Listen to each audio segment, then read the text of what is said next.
नमस्कार दोस्तों आज का सिद्धांत है स्किनर का सिद्धांत। जैसा कि दोस्तों स्किनर के सिद्धांत के बारे में बताने से पहले स्किनर का कुछ परिचय मैं आप लोगों को बता देना चाहता हूँ।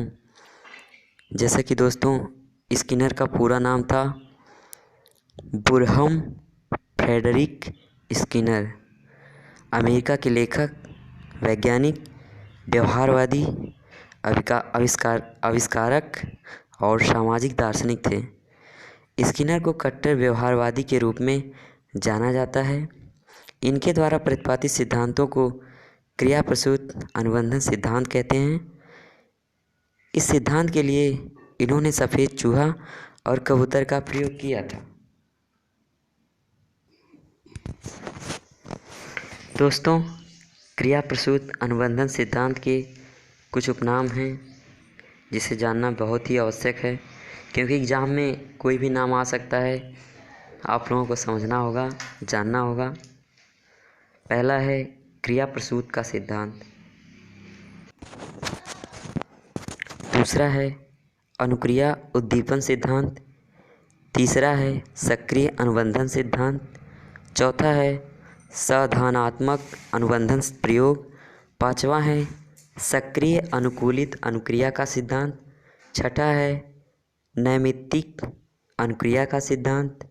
दोस्तों नैमित्तिक अनुक्रिया का सिद्धांत ध्यान दीजिएगा दोस्तों, सिद्धांत का नाम आप लोग याद कर लीजिएगा। सातवां है अधिगम के पुनर्बलन का सिद्धांत, आठवां है कार्यात्मक अनुबंधन का सिद्धांत, नौवां है RS थ्योरी। दोस्तों RS थ्योरी से आप लोगों को याद आया, इससे पहले मैंने एक सिद्धांत बताया था थॉर्नडाइक का सिद्धांत, उसमें SR थ्योरी था। ये बिल्कुल उसका उल्टा है RS थ्योरी। 10वां है स्किनर का बॉक्स प्रयोग सिद्धांत। ठीक है दोस्तों जैसा कि आप सभी लोग जानते हैं कि BF स्किनर ने चूहे और कबूतर पर प्रयोग किया था। तो दोस्तों स्किनर का चूहे पर प्रयोग पहला प्रयोग है। उन्होंने भूखे चूहे को स्किनर बॉक्स में छोड़ दिया, जो पूर्णतः ध्वनिरोधी बॉक्स था। बॉक्स की दीवार से निकलता हुआ एक लीवर था, जिसका संबंध एक स्वचालित मशीन से होता था, जिससे लीवर दबने की अनुक्रिया की रिकॉर्डिंग अपने आप हो जाती थी। लीवर दबने से अपने आप भोजन गोली के रूप में चूहे के सामने आ जाता था। ऐसा देखा गया कि प्रयोग में चूहा पहले काफ़ी समय तक इधर उधर घूमता रहा तथा दीवार और फर्श को सूंघता रहा और दीवार को दांत से काटने की कोशिश करता रहा। फिर लीवर के पास आया और लीवर उससे अचानक उसके पैर से दब गया और उसे खाने के लिए गोलियां मिल गईं। बाद के प्रयासों में वह बॉक्स में इधर उधर घूमने या सूंघने में समय व्यतीत नहीं करता था। अंत में एक समय ऐसा आया जिसमें उसको बॉक्स में छोड़ जाने पर उसने सीधे लीवर दबाकर भोजन की गोलियां प्राप्त कर लीं। दोस्तों स्किनर का कबूतर पर पहला प्रयोग देख लीजिए। स्किनर ने चूहे के जैसे ही प्रयोग कबूतर के साथ भी किया। उन्होंने कबूतर को अपने बॉक्स अर्थात स्किनर बॉक्स में बंद कर दिया, जिसमें एक विशेष स्थान पर चोंच मारने पर उसे एक उद्दीपन के रूप में भोजन प्राप्त होता था। पहले कुछ समय तक कबूतर ने इस कार्य को करने में अधिक समय लिया, परंतु कुछ समय बाद इस कार्य में निपुण हो गया और जैसे ही उसे बॉक्स में बंद किया जाता वैसे ही वह उस विशेष स्थान पर चोंच मारकर भोजन प्राप्त कर लेता था। इस प्रकार उसने बॉक्स में चोंच मारने की अनुक्रिया सीख ली। दोस्तों अब स्किनर का कबूतर पर दूसरा प्रयोग है। इस प्रयोग में स्किनर ने कबूतर को एक गोल रिंग में बंद कर दिया और उसे भोजन प्राप्त करने के लिए उस रिंग का चक्कर लगाने रूपी अनुक्रिया करनी पड़ती थी। जब वह उस रिंग का एक चक्कर लगा लेता तो उसे भोजन पुनर्बलन की प्राप्ति होती। पुनः अनुक्रिया द्वारा चक्कर लगाकर कबूतर भोजन प्राप्त करना सीख गया। इस प्रयोग के अनुसार भी उसने अपनी अनुक्रिया द्वारा भोजन की प्राप्ति कर ली। क्रिया प्रसूत अनुबंधन सिद्धांत का अर्थ। दोस्तों, हम जो सिद्धांत पढ़ रहे हैं उसका सिद्धांत का अर्थ जानना बेहद ही आवश्यक है। तो दोस्तों देखिए, स्किनर क्रियाओं पर जोर देते हैं, इसीलिए इस सिद्धांत को क्रिया प्रसूत अनुबंधन का सिद्धांत कहते हैं। स्किनर ने इन प्रयोगों के आधार पर बताया कि व्यवहार की पुनरावृत्ति व परिमार्जन उसके परिणामों द्वारा निर्देशित होता है। व्यक्ति व्यवहार को संचालित करते हुए तथा उसे हमेशा बनाए रखने के लिए परिणाम का सहारा लेता है, अर्थात परिणाम द्वारा ही उसके व्यवहार का संचालन होता है। स्किनर ने इस व्यवहार को क्रिया प्रसूत व्यवहार का नाम दिया। इस प्रकार स्किनर ने 2 प्रकार के व्यवहार बताए हैं दोस्तों, जिसको जान लेना बेहद ही आवश्यक है, क्योंकि ज्ञान कभी व्यर्थ नहीं जाता।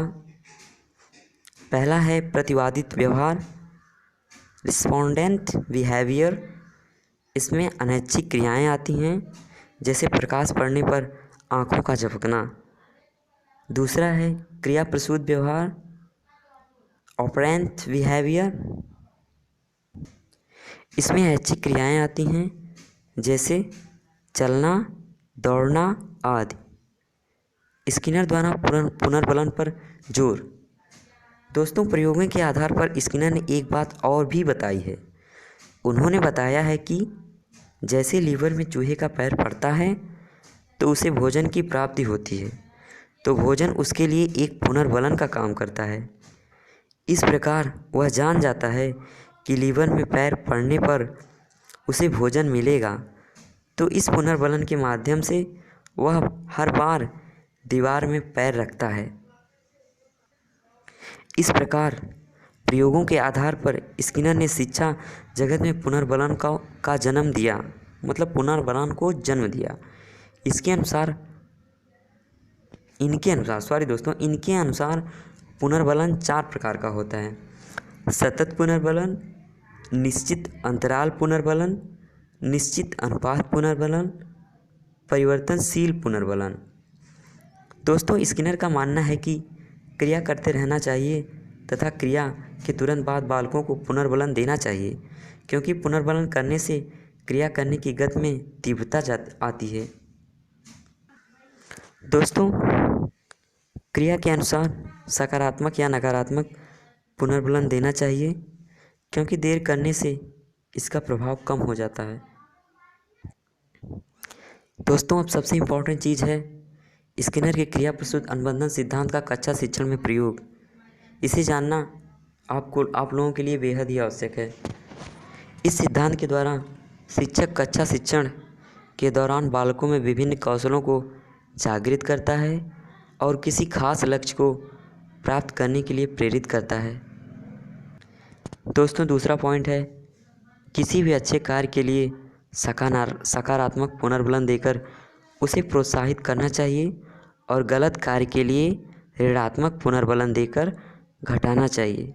दोस्तों, तीसरा पॉइंट है स्किनर ने अपने इस सिद्धांत के द्वारा पशुओं तथा मनुष्यों को काफ़ी जटिल कार्यों को पुनर्बलन देकर आसानी से करने के लिए प्रेरित किया है।